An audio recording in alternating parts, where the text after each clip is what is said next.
Soberania, altura santa soarei. Jesus um dia me chamou, eu aceitei. Ao seu chamado, ajoelhado eu caí. Revela-me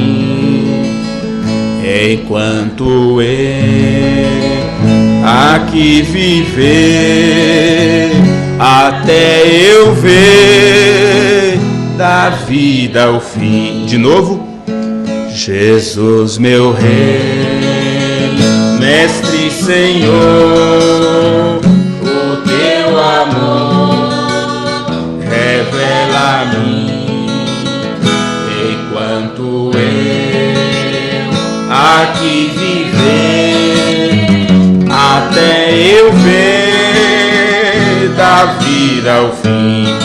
Revela-nos, Senhor Jesus, meu Salvador, as maravilhas mil do teu divino amor, e com veraz louvor, fervente gratidão, eleva-te, Jesus, Senhor, o nosso coração. As bênçãos mil do teu amor, qual esplendor me cercarão. O teu olhar será, Jesus, a grata luz do coração. Revela-nos, Senhor Jesus, meu Salvador, as maravilhas mil do teu divino amor, e com veraz louvor, fervente gratidão, eleva-te, Jesus, Senhor, o nosso coração. Vamos colocar de pé?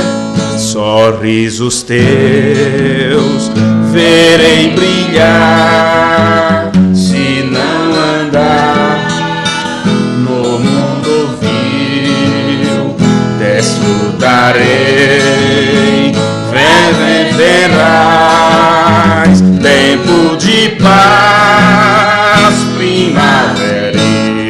Revela-nos, Senhor Jesus, meu Salvador, as maravilhas mil do teu divino amor, e com veraz louvor, fervente gratidão, eleva-te, Jesus, Senhor, os nossos corações. Aleluias. Que a graça do Senhor possa estar sempre conosco, nos protegendo, e que este Jesus, aquele que dá a revelação, mesmo que entregou a revelação para Pedro, que ele possa também sempre esclarecer as nossas mentes, para que nós possamos compreendê-lo cada vez mais. Amém? Compreendê-lo, entendê-lo, porque ver significa entender. Pois bem, nós vamos ler as Escrituras em Gálatas, capítulo 1, versículo 6. E enquanto vocês procuram, lembre-se que ultimamente nós temos voltado a continuar a nossa série Cristo é revelado em sua própria palavra, e sendo desta vez este é o culto de número 28 da série. 28. Os últimos cultos nós falamos sobre cuidado com os cães, os maus obreiros, não confie na carne, iluminação contínua, obreiros de Satanás, os desprezadores, outro evangelho, outra mensagem, infelizmente, então, outro Jesus. E vocês lembram, foi o último culto que tivemos sobre esta série, não é? Um outro evangelho, outra mensagem e outro Jesus. onde nós aprendemos que não é que as pessoas estejam pregando uma mensagem diferente, um evangelho diferente. Estão usando as mesmas mensagens, os mesmos parágrafos, a mesma Bíblia, falando sobre o mesmo Jesus. No entanto, a forma que ensinam, a Bíblia está de ponta cabeça, porque fizeram as 3 coisas que o William Branham disse que não se deveria fazer, onde ele disse que você não deve interpretar mal as Escrituras, você não deve deslocar a Escritura ou dividir mal a Escritura para uma época diferente, coisas assim. Isso também está na mensagem Cristo é revelado em sua própria palavra, que nós não chegamos no parágrafo ainda, estamos nos primeiros parágrafos, já com 28 cultos, não é? Já com 28 cultos. Mas, por fazer isto, quando divide a palavra mal, não é? E coloca a interpretação humana, quando não se entende a linguagem do mensageiro e pensa que ele pregou algo quando na verdade não era aquilo que ele estava ensinando, então se ensina algo totalmente diferente com um acréscimo. Então o evangelho se torna outro, porque está interpretado, a mensagem se torna outra mensagem, então o Jesus está sendo apresentado é outro Jesus. E por as pessoas não ouvirem o verdadeiro evangelho, a verdadeira mensagem e o verdadeiro Jesus, sem mistura, sem nenhuma agregação, sem nenhum acréscimo, então elas recebem um outro batismo, que não é o batismo do Espírito Santo. Elas não conseguem se encher do Espírito. Elas terão uma pequena medida, mas não suficiente da palavra. E é por isto que perdem o arrebatamento, porque, para começar, não sabe o que é o rapto e como ele se produz. Então, continuando, Gálatas capítulo 1, versículos 6 ao 9, está escrito: Maravilho-me de que tão depressa passasseis daquele que vos chamou a graça de Cristo para o outro evangelho, o qual não é outro. Mas há alguns que vos inquietam e querem transtornar o evangelho de Cristo. Mas ainda que nós mesmos, ou um anjo do céu, vos anuncie outro evangelho, além do que já vos tenho anunciado, seja anátema. Assim como já vos-lo dissemos, agora de novo, também vos-lo digo. Se alguém vos anunciar outro evangelho, além do que já recebestes, seja anátema. Estão entendendo isto? Não é uma palavra completamente diferente que estarão pregando, mas é uma palavra pervertida. Falam as mesmas coisas, mas está torcido de ponta cabeça. Vamos orar. Senhor Jesus, por isto está profetizado nas Escrituras que nos últimos dias viriam tempos difíceis ou tempos trabalhosos, Pai, porque os homens seriam amantes de si mesmos, porque não estariam amando ao Senhor acima de todas as coisas. Porque se amasse ao Senhor acima de todas as coisas, colocaria o Senhor acima deles próprios. E não estariam preocupados com o nome, não estariam preocupados com o título, não se preocupariam com o império que eles já têm montado aqui na terra, um grande grupo, uma grande igreja, mas eles ficariam preocupados. Realmente, se eu estou pregando o Evangelho de Cristo, será que não estou ensinando outro Jesus? Sim, Pai, e assim eles se tornam amantes de si mesmo, e por isso não pensam no Senhor, não querem defender a verdade, ou a revelação, a fé, que uma vez foi entregue aos apóstolos, e que o profeta do Senhor veio restaurar nesses últimos dias. E mesmo quando foi restaurado, eles se desviaram desta revelação, se desviaram desta fé, porque eles tiveram comichão nos ouvidos, e amontoaram para si ensinadores. Tem muitos ensinadores, mas estão dando ouvidos a fábulas, ouvidos a espíritos enganadores e, consequentemente, crendo e ensinando doutrinas de demônio, porque não é completamente a verdade. E nós pedimos misericórdia, porque estamos conscientes disto e sabemos que a linha entre a misericórdia e o juízo é muito fina, é muito tênue. A linha entre a verdade e a mentira facilmente é ultrapassada. Mas tu prometeste que nos últimos dias tu mesmo viria para tomar conta da tua igreja. E assim o profeta do Senhor nos ensinou que a noiva gentílica, a noiva do último tempo, ela está ordenada para não cair, porque tu mesmo tens vindo para sustentar pelas mãos e nos levar para casa. Então ajuda-nos mais uma vez e perdoa os nossos pecados, Senhor. Não merecemos estar aqui, não merecemos ler estas palavras, não merecemos ser conhecedores do que conhecemos, mas se o Senhor nos deu este entendimento, é com um propósito, e nós não queremos ser empecilho para aqueles que são teus filhos, nós não queremos ser empecilho para quem quer que seja, queremos ser uma ajuda, e onde colocarmos os nossos pés, que possamos ser uma bênção como foi José do Egito, ao distribuir o alimento. No nome de Jesus Cristo, nós te pedimos esta graça, esta dádiva, no nome de Jesus. Amém. Amém. Podem sentar.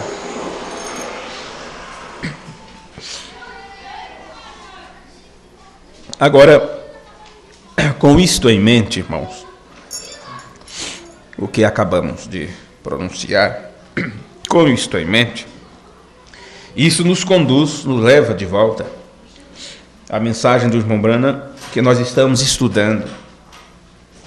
E estudar a mensagem não é simplesmente pegar a mensagem e ler ela de púlpito, não é? Todo culto, até terminar de ler a mensagem, e dizer assim, estudamos tal mensagem. Precisamos entender o que o profeta pregou naquele sermão. Agora, o título deste sermão de William Branham, vocês precisam pensar bem neste tema. Cristo é revelado em sua própria palavra. Agora, vem na nossa mente, quando se ouve esta palavra, o que será que vem na minha mente e na tua mente? Essa palavra Cristo. O que será que vem na nossa mente? Você pensa em quê? Em quem? Você pensa no Filho, porque Ele é Cristo. Ou pensa no Pai, porque Ele é Cristo. Você vê aonde está chegando a nossa compreensão na doutrina? Porque já passamos por isto quando mostramos para vocês que a palavra Cristo, ela tem os seus 3 principais significados. Cristo significa aquele que é ungido. Cristo significa a unção em si mesma. Cristo significa aquele que unge. Então Deus é Cristo, o Espírito Santo é Cristo, porque é Ele quem unge. E a unção, quando ela está sendo efetuada, aquilo é Cristo em atuação. E Jesus, o Filho de Deus, torna-se o Cristo, porque o seu Pai, o Espírito Santo, o cobriu, habitou nele em plenitude, e disse: este é meu Filho amado, no qual eu tenho prazer de habitar. E sendo assim, ele se tornou o Cristo. Isto quer dizer, o Messias, que significa o ungido. Esteja absolutamente certa toda a casa de Israel, que a este Jesus a quem vós crucificaste, Deus o fez Senhor e Cristo. Então, Deus o fez. O profeta do Senhor, para começarmos o nosso estudo, voltando-nos para este assunto, o profeta de Deus, quando ele nos ensinou sobre isto, ele disse assim: ele nasceu o Cristo. Então, se você pegar esta expressão de William Branham, isto para começarmos nosso entendimento nesse culto. Quando William Branham disse, ele nasceu o Cristo, e se você parar exatamente aí, então você poderá dizer que ele nasceu ungido. Mas você sabe que a unção veio no Rio Jordão. Então, logo em seguida, quando William Branham diz, ele nasceu Cristo, rapidamente ele prossegue e diz, para ser o Cristo. Ele nasceu Cristo, para ser o Cristo. Quer dizer, ele nasceu para ser ungido, porque a unção veio no Rio Jordão. Então, esta mensagem que nós estamos estudando, isso tem tudo a ver com a revelação de Deus para esta hora. Cristo é revelado em sua própria palavra. Se ele é revelado em sua própria palavra, quando a palavra vem em manifestação, você sabe que, quando o profeta pregou, Deus é o seu próprio intérprete. Ele nos ensina que Deus interpreta a sua palavra trazendo-a ao cumprimento. Então, quando a palavra de Deus entra em cumprimento, é Deus interpretando ela. A interpretação não é dizendo, isso significa aquilo, parece com isto. Não, senhores, a interpretação da palavra é o seu cumprimento. Deus interpreta o que ele falou em símbolos, em sinais e tudo, quando ele leva aquilo em cumprimento. Então, quando ficou para nos últimos dias a palavra ser manifesta, ser entregue à revelação, então Deus cumpriria a parte da palavra que corresponde ao tempo que nós estamos vivendo. E como esta palavra que viria era o próprio Deus mesmo, William Branham disse, meu ministério é declarar que ele está aqui. E uma vez que Deus mesmo veio para cumprir isto, então aquilo veio, aquela forma simbólica na mão do profeta, como uma espada. A espada. E você sabe que esta espada do Espírito é a palavra de Deus. E depois William Branham disse, aquela foi a terceira etapa. Esta é a confirmação do ministério do profeta. Que ele, como um profeta, a quem vem a palavra, e a palavra é o próprio Deus, Deus estava em cena, apresentando-se. E o profeta está nos mostrando que todo o Novo Testamento fala desta hora, mostrando que tudo que está no Novo Testamento, correspondente ao tempo final, está entrando em cumprimento nesse dia que nós estamos vivendo. E isto significa porque Cristo é revelado em sua própria palavra. E isto é somente para quem pode ver a revelação da palavra, ou o cumprimento daquilo que ela diz que aconteceria nos últimos dias. Agora você estuda um pouquinho isto. Cristo é revelado em sua própria palavra. Então, quando se fala Cristo, o que vem à sua mente? Você pensa em quê? Você pensa no Pai ou pensa no Filho? Quem está sendo revelado nas palavras de quem aqui? É a palavra Jesus? A palavra do Filho? Ou é a palavra do Pai? Quais são as palavras que estão entrando em cumprimento? Se Cristo é revelado em sua própria palavra. Agora diga-me, Cristo, ou ungido, ou Filho de Deus, tem palavra própria? Ele disse que não. Ele disse, o que eu vos ensino, não ensino de mim mesmo. O que eu vos falo, eu aprendi do meu Pai. A doutrina que eu vos ensino não é minha. Como eu ouvi, assim eu julgo. Como eu ouço, assim julgo. E o julgamento que eu tenho é justo, porque é o julgamento do meu Pai, que estou trazendo para vocês. Então você encontra isso nas Escrituras. Então agora perceba, quando Cristo é revelado em sua própria palavra, nós estamos falando de Deus mesmo. De Deus mesmo. Observe, eu quero que pense nisto porque é muito importante essas coisas. William Branham não nos ensinou que os trinitários e os unicistas estavam equivocados? Sim. Ele nos disse que tanto os que creem na Trindade como os que creem na unicidade estão equivocados no quanto ao entendimento da deidade. Então, se estão equivocados no entendimento, eles não conseguirão saber qual é o Cristo que está sendo revelado em sua própria palavra. Eles não poderão entender, porque eles não sabem quem é Cristo. Não nos ensinou o profeta que Deus não é um como seu dedo é um, como ensina os sós Jesus?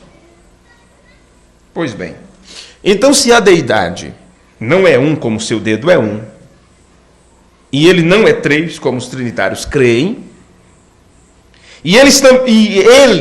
o William Branham também nos disse que Deus não é 2 ou 4, então o que seria? 5 ou 6? Veja, ele disse, Deus não é 3 pessoas. Deus não é um como o seu dedo é um. E também disse, Deus não é 2. Nem 4. E parou por aí. Então seria 5 ou 6, William Branham? Que entendimento é este? Bem, isto seria um absurdo. Então nós precisamos, dentro daquilo que foi revelado para os últimos dias, sabermos qual é a verdade quanto à deidade de Deus. Senão você não sabe qual é o Cristo que está sendo revelado em sua própria palavra. Vamos para 1 Timóteo, capítulo 3, versículo 16. Vamos ler muitas escrituras por alguns minutos. 1 Timóteo, capítulo 3, versículo 16. Este é o tempo que você está tendo. Nós somos agora os verdadeiros seminaristas, não é? Os verdadeiros seminaristas. Nunca houve um tempo onde nós pudemos ter um entendimento tão claro quanto às coisas das Escrituras. E sem dúvida alguma, não pode haver dúvida nisto, viu? Grande é o mistério da piedade. Deus se manifestou em carne. Em outras traduções diz, aquele que se manifestou em carne. Foi justificado no Espírito, visto dos anjos, pregado aos gentios, crido no mundo, recebido acima na glória. Observe isto aqui, porque não pode haver dúvida, diz São Paulo. Não há dúvida que tenha havido um mistério oculto acerca do povo. Tem tido há muitos e muitos anos um mistério oculto para as pessoas neste assunto quanto à divindade. Mas Cristo é o mistério de Deus revelado. Cristo é o mistério de Deus revelado. E ele se revela em sua própria palavra. Colossenses capítulo 2, versículo 9, nós encontramos o apóstolo Paulo nos levando a uma compreensão assim, olha. Colossenses 2, versículo 9. Porque nele, isto é, em Jesus, viu? Em nenhuma outra pessoa mais pode acontecer isto. Somente em Jesus, o Messias, o que recebeu a total unção. Porque nele habita corporalmente, é num corpo, toda a plenitude da divindade. E estáis perfeitos nele, que é a cabeça de todo principado e potestade. Este que é a cabeça de todo principado e potestade, ele assume este controle, esta posição e este poder, porque ele soube ser obediente em tudo. Ele soube ser obediente em tudo. Obedeceu em tudo à vontade do Pai. Então seu Pai o exaltou sobremaneira, a tal ponto, colocou-o acima de todos os anjos, principados e potestades. Este é Jesus Cristo, no único que pode habitar corporalmente toda a plenitude da divindade. Em nenhum outro mais, só no Filho. Nos outros, medidas. Na igreja, não pode, não está nela, está entre ela, no meio do povo. Eu aqui estou entre vocês. Estamos entre um ao outro. A minha presença está entre vocês. É assim que está a presença de Deus. Está entre a igreja, no meio do seu povo. Amém. E uma vez que ele está no meio do seu povo, ele então opera através de nós, em nós. Como eu estou no meio de vocês e posso falar sobre vocês, sobre a cor da sua pele, sobre a sua roupa e tudo mais, sobre a expressão de cada um de vocês. Vamos para o livro de Atos, capítulo 17 e o versículo 28. Rapidamente, Atos 17, versículo 28. Está escrito: porque nele vivemos e nos movemos e existimos. Porque nele vivemos e nos movemos e existimos. Como também alguns dos vossos poetas disseram, pois somos também sua geração.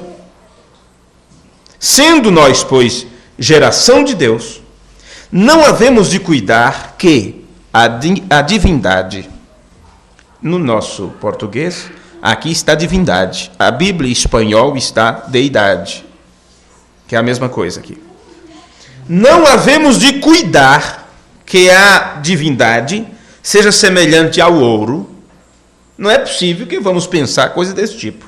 Ou a prata, ou a pedra esculpida por artifício e imaginação dos homens.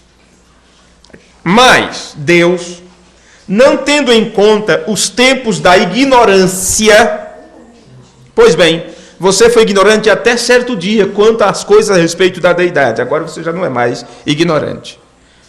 E muitos irmãos, pregadores, ministros, continuam sendo ignorantes quanto a este assunto. Mas chegará um momento que, de alguma forma, algum membro, um colega, alguém, colocará a doutrina em suas mãos. E essa pessoa já não vai mais ser ignorante. Mas Deus, não tendo em conta os tempos da ignorância, anuncia agora a todos os homens e em todo lugar que se arrependam. Agora, não é muito fácil você pegar isto aqui e levar isto para as pessoas, não é? os bêbados, e dizer, olha, Deus está dizendo para vocês se arrependerem, está aqui se pregando em todo lugar e tudo mais. Pois bem, meus amigos, todo o Novo Testamento fala desta hora. E este é o momento de todas estas coisas entrarem no seu cumprimento final. Agora chegou o momento do Evangelho do Reino, está sendo pregado em todas as nações, em todos os lugares, e isso de uma forma simultânea. Não é preciso esperar um homem como Paulo viajar 4, 5, 6 meses atravessando o oceano, enfrentando tempestade, ficando ilhado na ilha de Malta, enfrentando cobras, víboras e tudo mais, para poder o Evangelho chegar a Roma. Não é preciso mais isso, é de uma forma simultânea agora. E é esta forma que o Evangelho está sendo anunciado e pregado em todos os lugares. Eu falo o Evangelho porque é outra vez o Evangelho apostólico. É como se estivesse começando tudo de novo, porque foi restaurado há pouco tempo. O que é 30, 40 anos? O que é 30, 40 anos? Para quem tem 2000 anos que o Evangelho está tentando chegar em alguns lugares e o diabo abafando tudo a ponto do Espírito Santo ter ficado preso. O Espírito Santo ficou preso durante 2000 anos. Não sei se eu não me engano, é mais ou menos essa contagem que William Branham fala. E ele diz, e foi liberto agora com a mensagem do entardecer. Foi solto agora. As pessoas puderam ver a obra do Espírito Santo agora. Mas estava preso. Preso pelas denominações, pelas cadeias denominacionais. Porque há besta em atuação. E aquilo ficou preso, retido. Mas quando chegou o momento, liberta. É o momento de libertar. E o que é que liberta? Me diga, o que é que traz libertação? O que vocês lembram das Escrituras?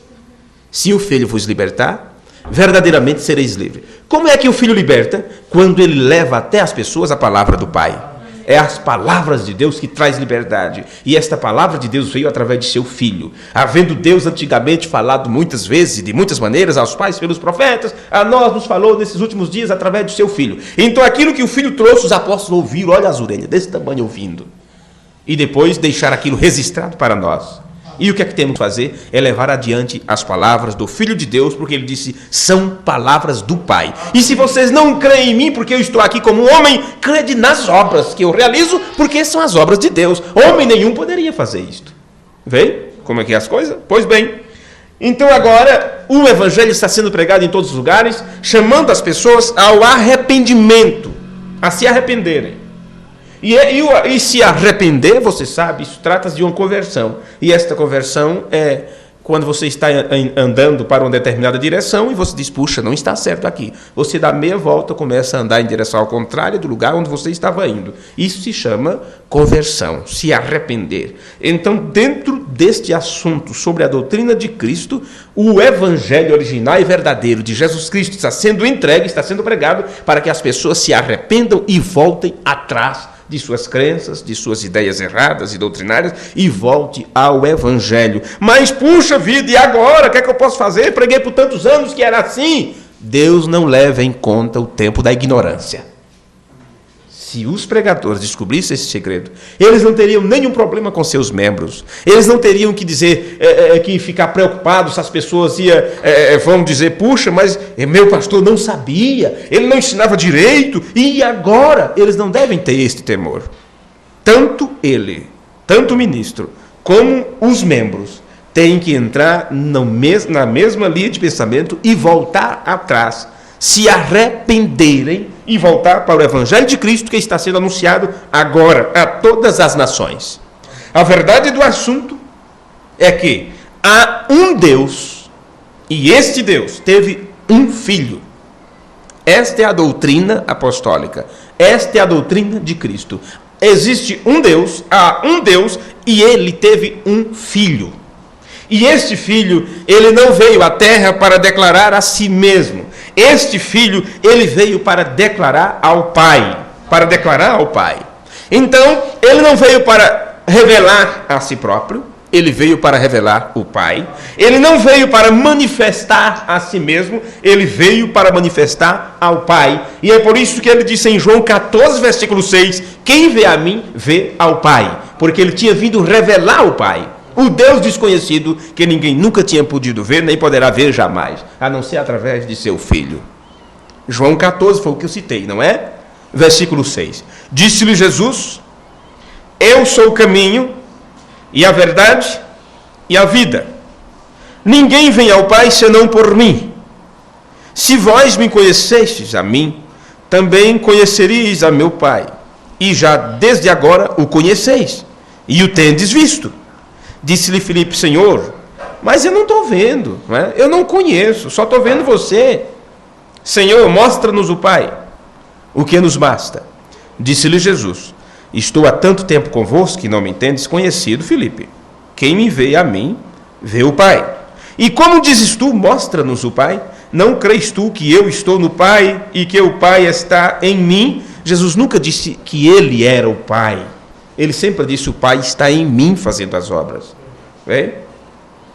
E que o Pai está em mim? As palavras que eu vos digo, não as digo de mim mesmo. O que eu acabei de citar para vocês antes. Mas o Pai que está em mim é quem faz as obras. Agora, uma explicação clara sobre isto que você acabou de ler está na própria Escritura e nas próprias palavras deste mesmo apóstolo que escreveu esse evangelho. Em 1 João capítulo 1, versículo 1, está escrito assim. Você pode até dizer: escuta, nós já passamos por tudo isto, já aprendemos todas estas coisas, será que já aprendemos o suficiente? Você tem que voltar atrás do que já aprendeu, observar de novo, para poder seguir adiante, no seu aprendizado. 1 João capítulo 1, versículo 3, aqui diz que a vida foi manifestada. Porque onde você leu, ele disse: eu sou o caminho, a verdade e a vida. E por que ele disse que ele era? Porque a vida estava fluindo através dele. Esta vida vem de uma fonte. E Jesus nunca disse que era a fonte. Ele sempre apontou a fonte de todas as coisas como Deus mesmo, seu Pai, de onde ele veio, porque ele estava no seio do Pai. Agora, se ele disse que era a vida, porque a vida estava fluindo através dele. E uma vez que você tem também a palavra de Deus em você, e você leva a palavra de Deus adiante, isso quer dizer que a vida também está fluindo através de você. Viu? Não é que você seja a vida. Você é um canal através do qual a vida é levada adiante. É apenas um cano. Não sei que tipo de cano é esse. Eu espero que seja de boa qualidade, né? Que aguente tempo e que dure tempo. Mas é através de você que está sendo levado adiante. E isto quando? Quando você tem a palavra do Pai. Porque é na palavra que está a vida. Jesus disse: minhas palavras são espírito e vida. Não adianta atrás do Espírito Santo sem a palavra. Não há batismo do Espírito Santo sem a palavra. Porque é através da palavra que você recebe o Espírito. Vamos ver mais um pouquinho aqui quando ele nos fala que a vida foi manifestada. E ele disse que viu a manifestação da vida. O que era desde o princípio, 1 João 1, versículo 1. O que era desde o princípio, o que ouvimos, o que vimos com os nossos olhos, o que temos contemplado, e as nossas mãos tocaram da palavra da vida.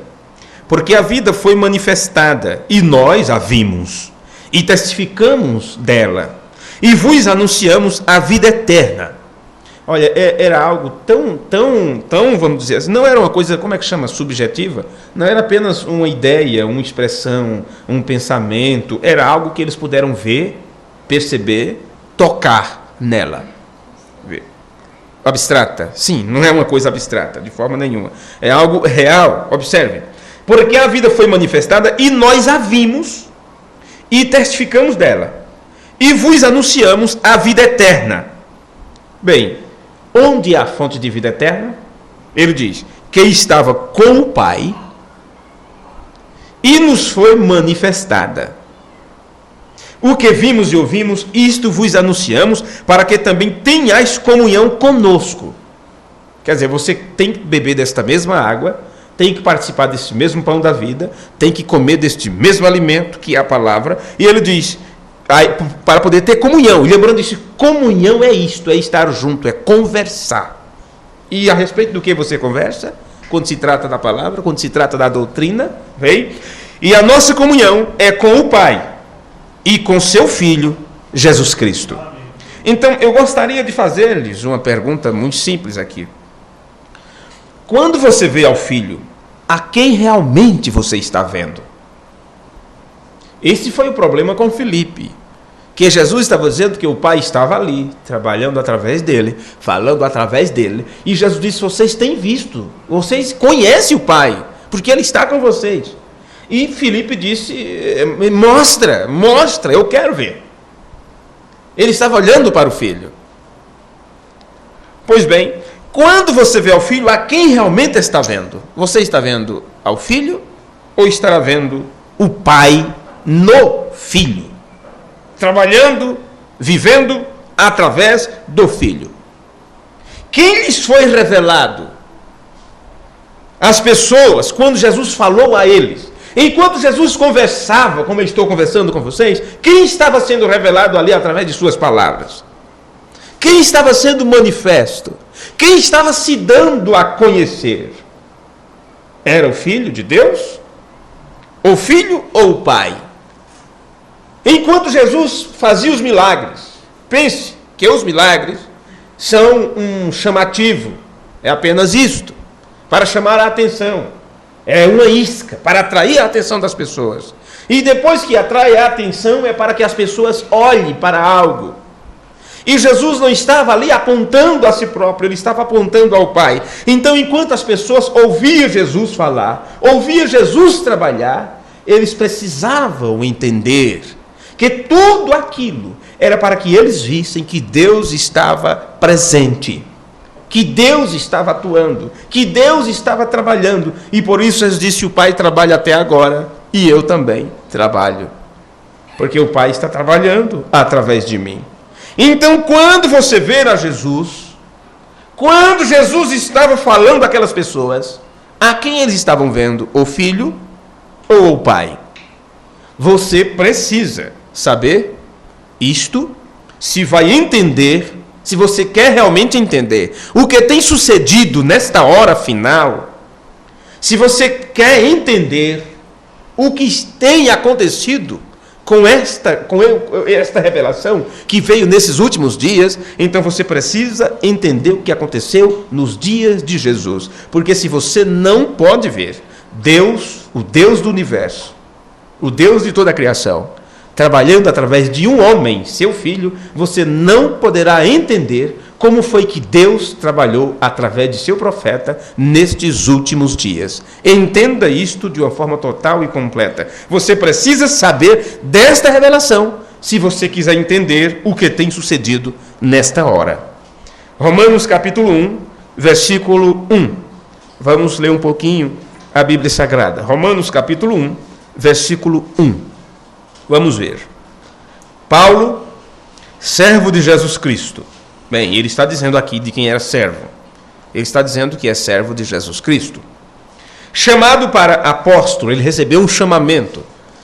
E ele foi chamado a atenção para receber um recado e levar este recado adiante. A palavra apóstolo significa um enviado. Ele é como um missionário. Bem? Chamado para apóstolo, separado para o evangelho de Deus. Se é o evangelho de Deus, se o evangelho é boas novas, então você entende que quando Deus traz o seu pensamento em atuação, ou a expressão do pensamento de Deus, que vem através da palavra falada, aquilo é novo, é uma novidade. E mesmo que você conheça as profecias sobre aquele assunto, mas quando aquilo está cumprindo-se, é totalmente diferente da sua imaginação. Por isso que o evangelho que Cristo trouxe era boas novas. Era uma novidade para todos, principalmente para os fariseus, saduceus, herodianos, essênios. Por isso que o evangelho de Deus, que veio nesses últimos dias, que é o cumprimento do que foi dito pelos apóstolos e profetas, e quando esse evangelho chegou agora na forma de uma mensagem, que é um alarido trazido e provocado por Deus mesmo, o que isto acontece? Isto é novidade para as pessoas, porque é diferente do que elas imaginaram que fosse. Separado para o evangelho de Deus, versículo 2. O qual antes prometeu pelos seus profetas, nas santas escrituras, acerca de seu Filho. Qual foi o evangelho de Deus? O evangelho de Deus anunciado pelos profetas no Antigo Testamento. Porque Paulo, quando ele estava citando estas coisas, não se tinha o Novo Testamento ainda. O Novo Testamento estava sendo escrito para nós, nesse tempo final. O que Paulo tinha em mãos era o Antigo Testamento, eram os escritos dos profetas. E Paulo disse, Deus trouxe as boas novas através dos profetas. E estas boas novas eram o Evangelho de Deus. E esse Evangelho de Deus falava sobre o quê? Falava sobre o seu Filho. Veja que coisa? Observe. O qual antes prometeu pelos seus profetas nas Santas Escrituras acerca de seu Filho, que nasceu da descendência de Davi, segundo a carne, declarado Filho de Deus em poder, segundo o Espírito de santificação, pela ressurreição dos mortos, Jesus Cristo, nosso Senhor. Este Filho de Deus, este nosso irmão, o primogênito de toda a criação, torna-se nosso Senhor, porque Deus o elevou a esta posição de Senhor. E Davi, no Espírito, ele disse isto, disse o Senhor ao meu Senhor. Vem? Pois bem, a Bíblia completa, do Gênesis a Apocalipse, assinala esta relação, este entrelaçamento de Deus com os seus filhos.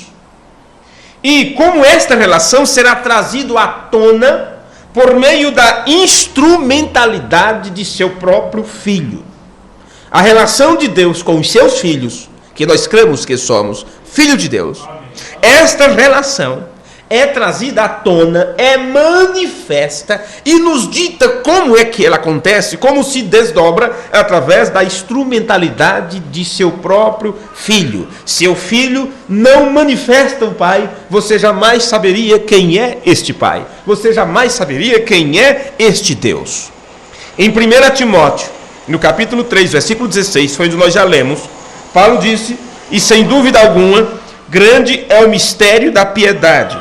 Deus se manifestou em carne. Observe isto.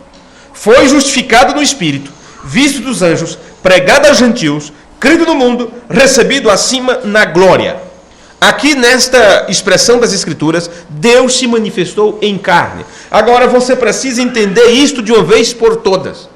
Quando foi que Deus se manifestou em carne? Não foi quando no ventre de Maria foi criado o corpo no qual, através do qual Jesus, o Filho de Deus, viveria. Deus se manifestou em carne quando ele veio habitar em plenitude no seu Filho no Rio Jordão. Ali Deus estava agora no papel de filho quando veio habitar no corpo de seu Filho. Nós vamos mais adiante em 1 Coríntios, capítulo 15, versículo 28. 1 Coríntios, a carta de Paulo aos Coríntios, capítulo 15, versículo 20 ao 28. Vamos ler um pouco das Escrituras aqui, para nós concluirmos dentro de instante a nossa meditação de hoje. 1 Coríntios 15, versículo 20. Mas, de fato, Cristo ressuscitou dentre os mortos, e foi feito as primícias dos que dormem. Isso quer dizer, o primeiro molho movido, não é?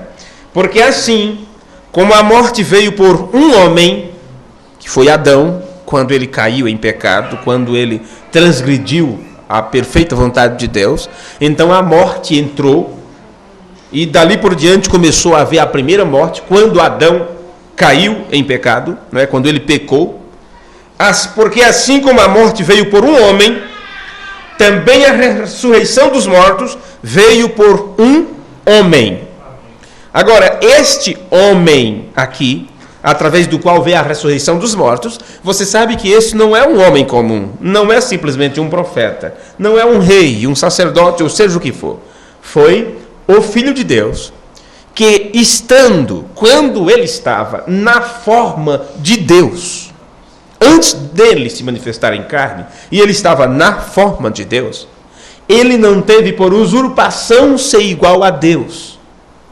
E quando ele assumiu um corpo de carne, nasceu como homem, como uma criança, e recebeu o nome Jesus, o nome de seu Pai, quando ele estava agora na forma humana, então ele se humilhou a si mesmo, assumiu a forma de servo, e foi obediente até a morte de cruz, morte mais vergonhosa.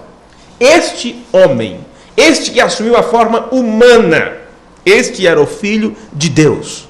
E por isso ele se tornou o advogado, o intercessor entre Deus e o homem. Jesus Cristo, homem. Estão entendendo, não é? Pois bem, a ressurreição veio por um homem. Versículo 22. Porque assim como todos morrem em Adão, assim também todos serão vivificados em Cristo. Mas cada um por sua ordem. Viu? Deus não trabalha de qualquer forma. Deus tem uma ordem nos acontecimentos. Cristo as primícias. Depois os que são de Cristo na sua vinda. Que você já sabe que aqui está outra vez a palavra parúcia. Depois virá o fim. Quando tiver entregado o reino a Deus. Observe onde nós voltamos outra vez. Porque aqui está dizendo Cristo as primícias, depois os que são de Cristo, na sua parúcia. E você sabe que a parúcia, o aparecer de Cristo, são uma série de acontecimentos, quando Deus se torna presente, quando a presença de Deus é manifesta, como Ele prometeu fazer nos últimos dias, e quando Ele se manifesta, quando a parúcia entra em atuação, cumpre-se as palavras de Paulo, mesmo o Senhor desce do céu com alarido, e Hildebrand disse, o alarido é uma mensagem. Agora, se você não vê essas coisas, como é que você crê que esta mensagem é de Deus? O Hildebrand disse, esta mensagem é o alarido. Se esta mensagem é o alarido, isto quer dizer que o Senhor desceu do céu para fazer isto.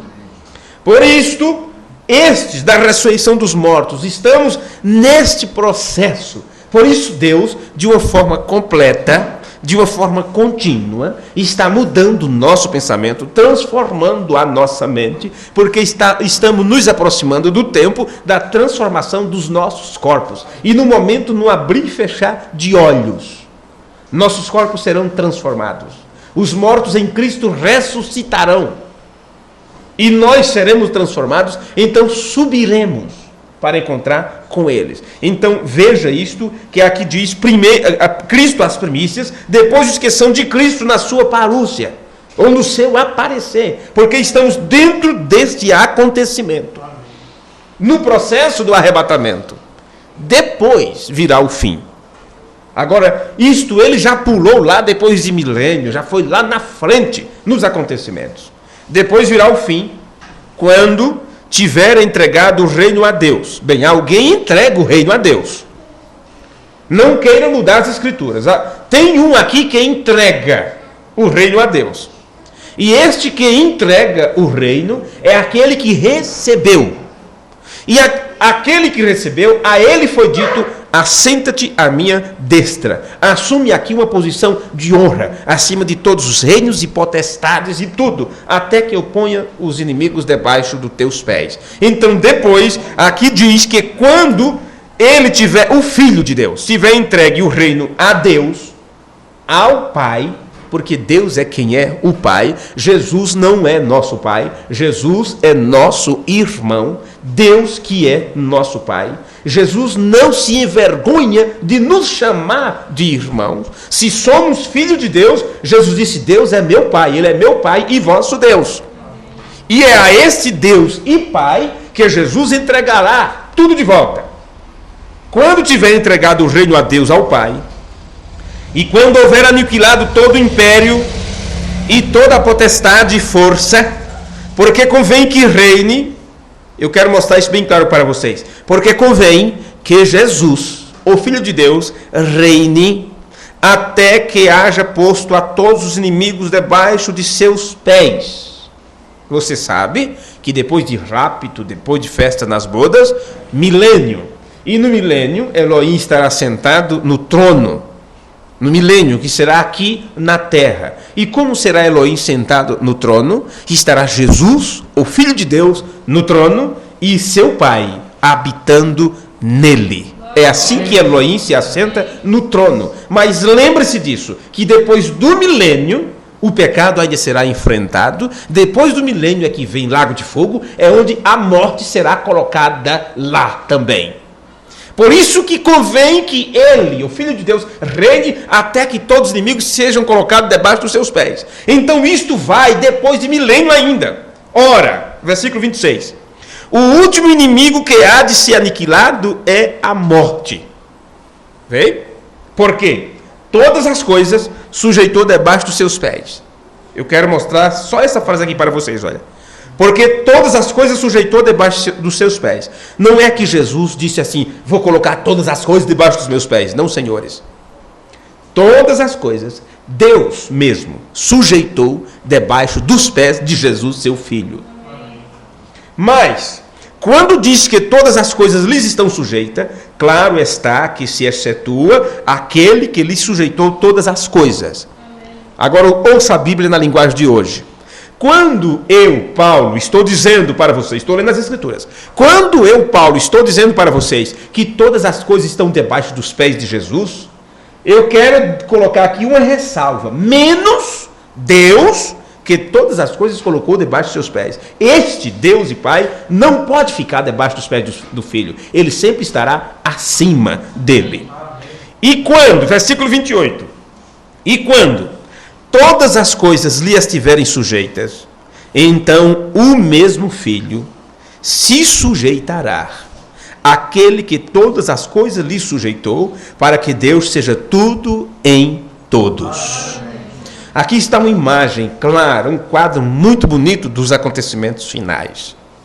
Você tem o Filho de Deus e seu Pai, o Espírito Santo, trabalhando, colocando tudo debaixo dos seus pés. O último inimigo a ser vencido é a morte. E depois que o último inimigo for vencido, então todo reino e potestade que está sob agora a autoridade do Filho, porque o poder foi dado a ele então coloca tudo debaixo de Deus. E William Branham disse, e assim será na eternidade. Assim será na Nova Jerusalém. O Cordeiro no trono e o pilar de fogo por cima, para que Deus seja tudo em todos. É assim que as coisas acontecem. Agora, em Romanos 6, versículo 4, vamos nos colocar de pé? Vamos colocar de pé para nós concluirmos. Em Romanos 6, versículo 4, diz assim: de sorte que fomos sepultados com ele pelo batismo na morte, para que como Cristo foi ressuscitado dentre os mortos pela glória do Pai, assim andemos nós também em novidade de vida. É como se depois de você receber a verdade, os rudimentos da verdade, é batizado nas águas, em nome do Senhor Jesus Cristo, e a sua compreensão vai a cada dia crescendo nesse entendimento sobre Deus, e é como se você, não é como se, você realmente tem que passar por esse processo de novo nascimento, e uma vez que você morreu para a incredulidade, para tudo aquilo que é errado, então você terá que andar em novidade de vida, porque você ressuscitou com Cristo, você é uma nova criatura. Em João capítulo 5, versículo 30, está escrito, João capítulo 5, versículo 30, eu não posso de mim mesmo fazer coisa alguma. Veja o quanto que Jesus era dependente do Pai. Observem suas próprias palavras. João 5, versículo 30. Eu não posso de mim mesmo fazer coisa alguma. Como ouço, assim julgo. E o meu juízo é justo, porque não busco a minha vontade, mas a vontade do Pai que me enviou. Você precisa entender aqui que Jesus não era como um robô programado, como se ele não tivesse vontade própria. Não, senhores, ele tinha a sua própria vontade, mas ele subjugou a si mesmo e disse, não, a minha vontade, mas a tua que deve se sobressair.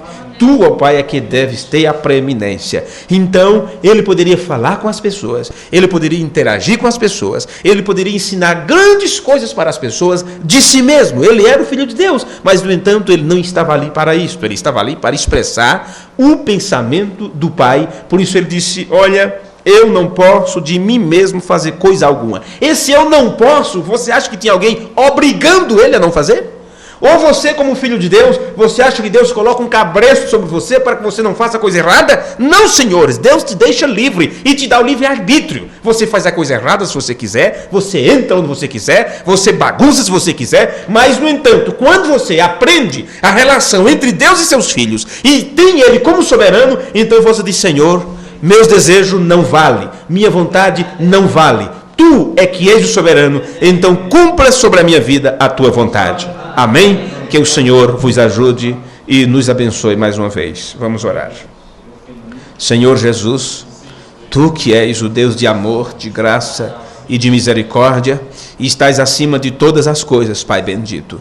E quando Tu enviaste Teu Filho e manifestaste através dele Teu próprio nome, nos colocaste numa posição sublime, quando também podemos receber este nome em nossas vidas, a invocação do nome de Deus mesmo. E enquanto eles blasfemam sobre o bom nome que sobre nós foi invocado, nós exaltamos este nome acima de todos e glorificamos ao Rei Jesus, aquele que é, que era e que há de vir. Ajuda-nos a cada um de nós nesse instante, as pessoas aqui presentes, os nossos visitantes que ouviram pelo menos um pouco desta mensagem nesta noite. Que o Senhor abra o nosso entendimento cada vez mais para compreender as Escrituras e que ao voltarmos aqui mais uma vez, possamos ter a mesa posta e este alimento espiritual, a palavra, servida para nós. No nome de Jesus Cristo, Teu Filho, nós pedimos e Te agradecemos. Amém. Amém. Tenham todos uma boa noite, que o Senhor nos ajude.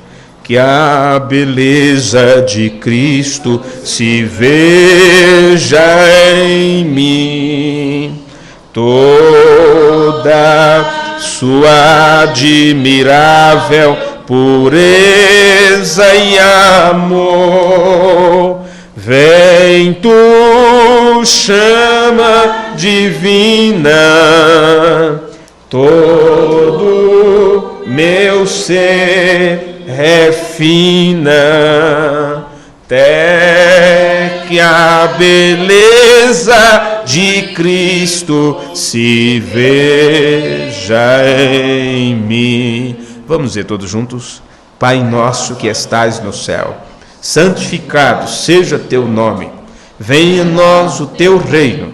Seja feita a Tua vontade, assim na terra como no céu.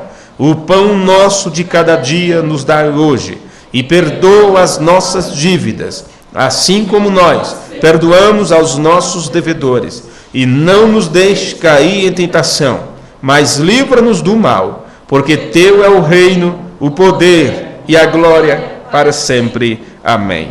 Amém. Tenham todos uma boa noite e um final de semana abençoado por Deus. Orem pela viagem do irmão Mário Nina, que está vindo da Bolívia na próxima semana, na próxima quinta-feira. E sexta-feira façam um esforço para estar aqui, para juntos ouvir a pregação da palavra de Deus. Muito obrigado, saudades um ao outro e até nos encontrarmos outra vez.